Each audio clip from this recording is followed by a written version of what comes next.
আমরা 48 ঘন্টা সময় দিয়েছি এই রাশেদ মাসুদ তার অপসারণের দাবিতে। এটা মনে রাখতে হবে, যদি সেটা কার্যকরী না হয়, তারা যদি এভাবে চ্যালেঞ্জ নেয় যে 33 লাখ বিনিয়োগকারীকে চোখে ফাঁকি দিয়ে তাকে রেখে সংস্কার, আমরা ওই সংস্কারের দিকেই যাব না, কোনো প্রশ্নই আসে না। ইন্ডিপেন্ডেন্ট টেলিভিশনে আমাকে জিজ্ঞাসা করা হয়েছিল একটা সাক্ষাৎকারে যে আপনারা তাকে রেখে যদি প্রস্তাব আসে যে তাকে রেখে অন্য একজন দিলেও তো খারাপ করতে পারে, আমরা সে কথায় আমি রাজি হইনি। আমি বলছি যে আগে তাকে সরাতে হবে, এই যে হলো প্রথম সংস্কার।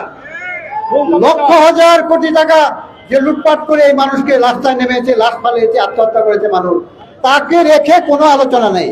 এবং সরকার মনে হচ্ছে একটা চ্যালেঞ্জ হিসেবে নিয়েছে।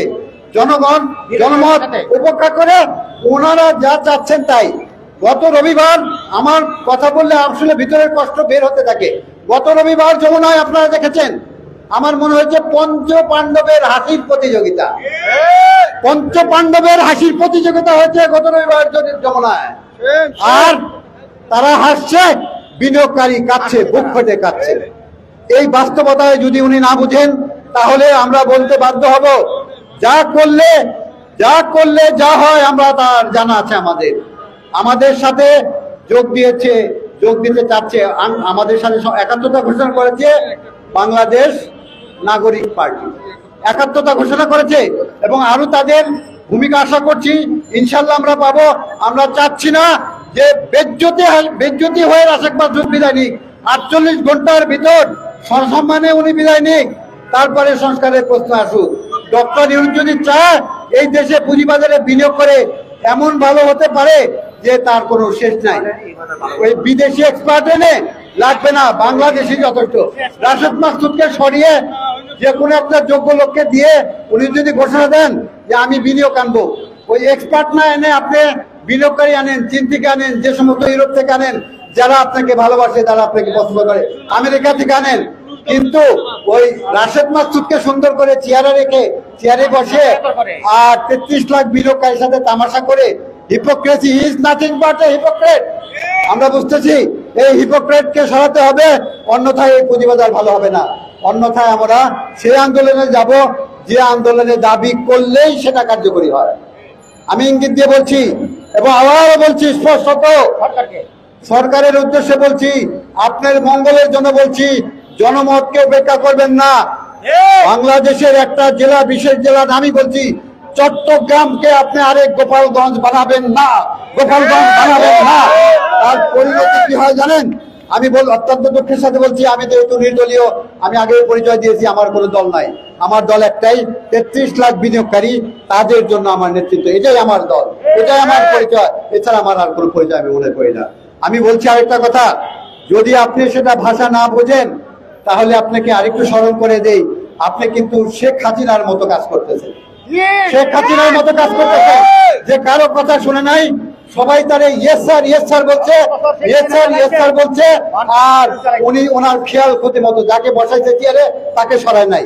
এখানে সাংঘাতিক মিল কিন্তু আপনার শেখ হাসিনার সাথে আপনার সাংঘাতিক মিল দেখছি আমরা। যাকে বসাইছেন চেয়ারে রাশেদ মাসুদ, কি বড় ক্ষমতা, কি তার যোগ্যতা, তার যে যোগ্যতা কেউ নাই, মনে হচ্ছে he is the government of the government, সে সরকারের উপরে ক্ষমতা রাখে। আর এদের নামাতে হলে কি করতে হয় আমাদের সব জানা আছে, আমরা রাজনীতি করতে চাই না। আপনি বুঝে রাখেন, ব্যবসা হলো জনগণের সেবক। আপনার এই বয়সে কোনো ব্যবসায়িক চিন্তার দরকার নেই। আমি সবকিছুই বলে যাচ্ছি, আপনার ভিতরে কিন্তু অনেক ষড়যন্ত্রকারী আছে। আপনি উপদেষ্টা নিয়োগ করেছেন, আমি স্পষ্টত বলতে চাই, যে সমস্ত উপদেষ্টা নিয়োগ করেছেন, অনেক উপদেষ্টার বিরুদ্ধে জনমত সাংঘাতিকভাবে বিদ্রোহ, সাংঘাতিকভাবে আপনি কারো কথা শোনেন না।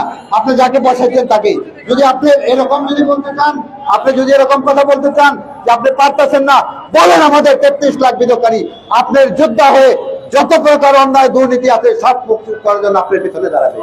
আর যদি আপনি না পেরে শুধু আপনার মোহান্ধ হয়ে এই ষড়যন্ত্রের শিকার হন, তাহলে কিন্তু এর পরিণতি ভালো হবে না। আর যারা এই সরকারে দালালি করছে, অনেকে এতদিন 21 বছর যারা এই 33 লাখ বিনিয়োগকারী মুখপাত্র হিসেবে কাজ করেছে, উনি আবার টাস্ক ফোর্সকে যে পুরা দালালি শুরু করেছেন। তার নাম আপনারা জানেন, নাম বলতে চাচ্ছি না, তারপরে বললে অনেকে বুঝেই গেছেন যে উনি নাম আল আমিন এবং উনি কি কি ঘটনার সাথে জড়িত।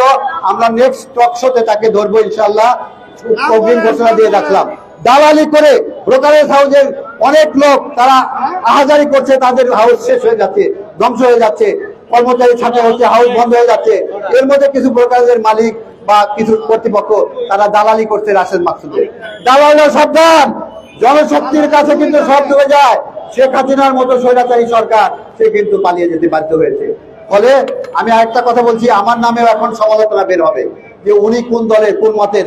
আমি বলে যাই, আমার কাব্যগ্রন্থ যখন বের হয়েছে 1986 সালে, সেইখানে একটা কবিতা আছে, তার নাম তিন প্রিয় নেতা। সেই তিন প্রিয় কে? মৌলানা হামিদ খান ভাসানী, বঙ্গবন্ধু শেখ মুজিবুর রহমান এবং জিয়াউর রহমান। আমার নিরপেক্ষতা আছে, আমি তাদের নিয়ে কবিতা বলেছি, কবিতায় লিখেছি আমার কাব্যগ্রন্থে। আমি এটা বলতাম না, এই কারণে আমাকে আবার কথা বলতে পারে উনি তো শেখ হাসিনার দালাল, বঙ্গবন্ধুর নিয়ে কবিতা লিখছে। আমি আগেই বলে রাখছি, ওইটাই আমার পাবেন। কারণ আরেকটা কথা বলছি, এই বাংলাদেশের আওয়ামী লীগকে এবং বঙ্গবন্ধু স্বাধীনতার যে একটা স্থপতি, আমি অবশ্যই স্বীকার করবো, কেন স্বীকার করবো না, তাকে নিশ্চিহ্ন করেছে আওয়ামী লীগকে এবং বঙ্গবন্ধুকে শেষ করে গেছে তার কন্যাদয়, শেষ করে দিয়েছে, তাদের কবর রচনা করেছে। তারা তো আওয়ামী লীগ, অনেক তো ভালো লোক খারাপ লোক থাকতেই পারে, তাই না? কিন্তু এইভাবে আমাদেরকে রাজনৈতিক বক্তব্যের দিকে ধাবিত করবেন না। একটা কথা এই কারণেই বলছি আমি, যে 33 লাখ বিনিয়োগকারীকে যদি রাজনীতি করেন, আমরা কিন্তু রাজনীতি জানি, রাজনীতি করি না। ধন্যবাদ সবাইকে।